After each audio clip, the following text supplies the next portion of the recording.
What is one of the most overlooked facts about modern Western art? To answer that question, I want you to look at a self-portrait made by one of the most influential European artists, Vincent van Gogh. This self-portrait made in 1888 was dedicated to Gogh, and if you haven't noticed already, or if you aren't familiar with Van Gogh's other self-portraits, it's a quite uncommon depiction of himself. Here's why. In a letter to his brother Theo, he writes about this painting.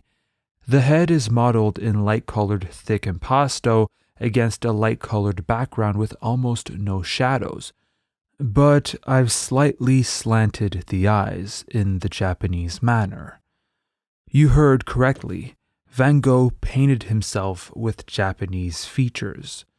I wrote to Gogh in reply to his letter that if I too was allowed to enhance my personality in a portrait, trying to show in my portrait not only myself, but an impressionist in general, I had conceived this portrait as being that of a bonze, a simple worshipper of the eternal Buddha. The link between Van Gogh, Impressionists, and Japan is a pretty strong one, and, to me at least, it's definitely one of the most overlooked facts about modern Western art. This is Van Gogh, the Impressionists, and Japanism.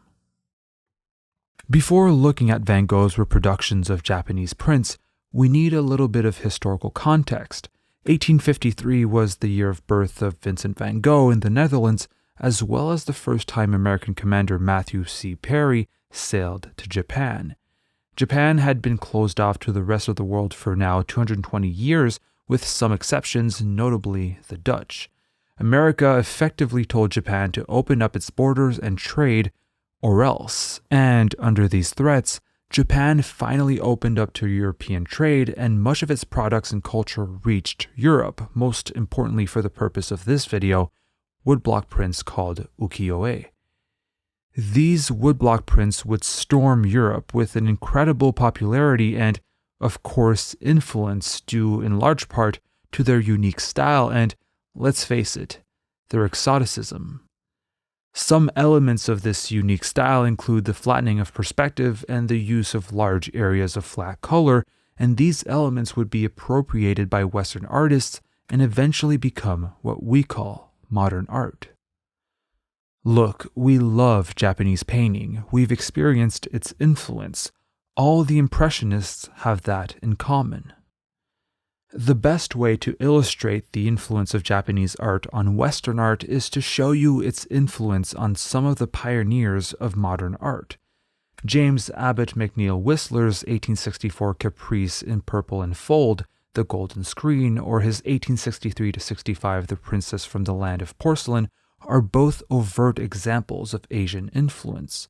We can also look at his 1866 Valparaiso Harbor or his 1870-71 Variations in Pink and Gray Chelsea to really show just how much influence Japanese prints in their composition and their flatness had on his art.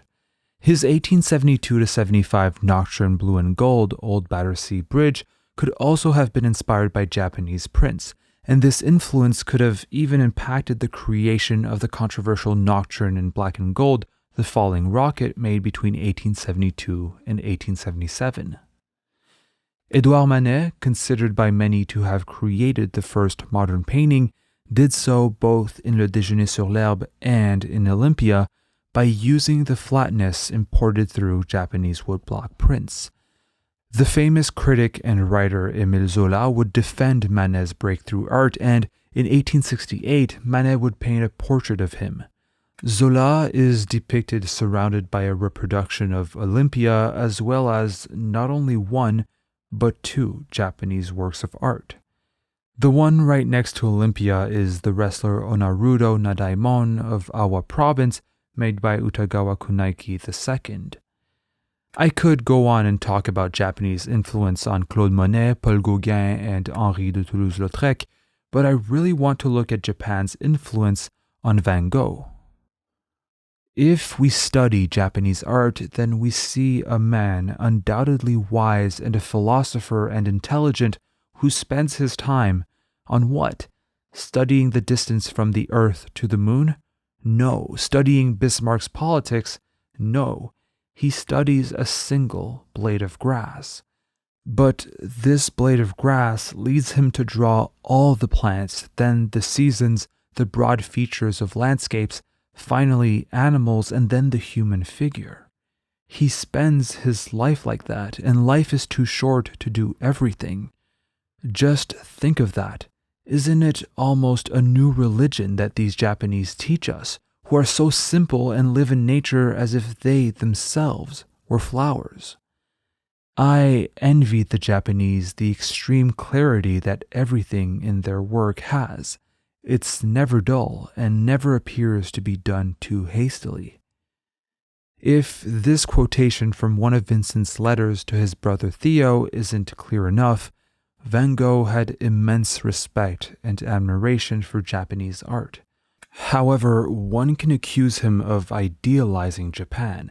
Van Gogh was in absolute awe of the idea he created of the exotic, peaceful, and spiritual land of Japan. All my work is based to some extent on Japanese art. Japanese art in decline in its own country is taking new roots among French Impressionist artists.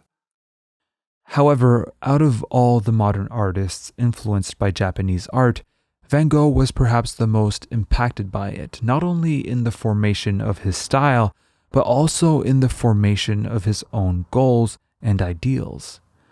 First, let's look at the paintings featuring Japanese art, starting with one of his most famous paintings, Selfportrait with Bandaged Ear. It's probably not the first time you see this painting depicting one of the most traumatizing experiences in Van Gogh's life, yet it might be the first time you notice the Japanese woodblock print in the background. Despite the tragedy, the pain, and the turmoil inherent to this painting, Van Gogh still decided to include the lightness and appeasing image of two geishas in a landscape. In the Café Agostina Segatori in Le Tambourin depicts Van Gogh's lover with, once again, two geishas in the background. And finally, his portrait of Père Tanguy has a background made up exclusively of Japanese woodblock prints. Then there's the prints Van Gogh reproduced in 1887. Flowering Plum Orchard is a reproduction of Plum Garden at Kamaido made by Hiroshige. Courtesan is a reproduction of a Paris Illustré magazine cover with a print by Kazai Eisen. The Bridge Under the Rain is a reproduction of Sudden Shower over Shin Ohashi Bridge and Atake, made once again by Hiroshige. These reproductions don't only show Van Gogh's quasi-obsession for Japanese prints, but also show his own alterations to Japanese art and his process of appropriation. These aren't perfect copies of the original because Van Gogh added some elements of his own style, mainly his thick brushstrokes and his use of bright, vibrant colors.